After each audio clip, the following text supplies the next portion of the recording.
Dasturxonda pichoq tursa duoni kesadi degan gap biz tomonlarda keng tarqalgan. Bu qanchalik to'g'ri bo'ladi? Bismillahirrohmanirrohim. Alhamdulillah va salatu vassalamu ala rasulillah. Albatta mana shunaqa holatlar qaysidir joylarda tarqalib qolgan. Bu aslida dinimizda yo'q bo'lgan xurofiy odatlar hisoblanadi. Chunki duo bu ibodat. Duo Alloh taologa iltijo.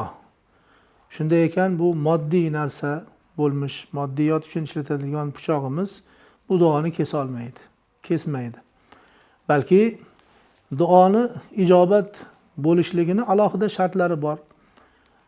Poyi tahorat bilan halol luqma yegan odam o'sha duoni ijobat bo'ladigan vaqtlarini inobatga olib mana shu holatlarda duo qilsa, albatta Alloh taolo duo qilinglar, duoinglarni ijobat qilaman degan.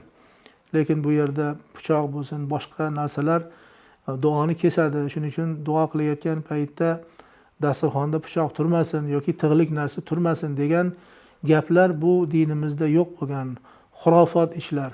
Mana bu e'tiqodlardan biz voz kechishimiz kerak.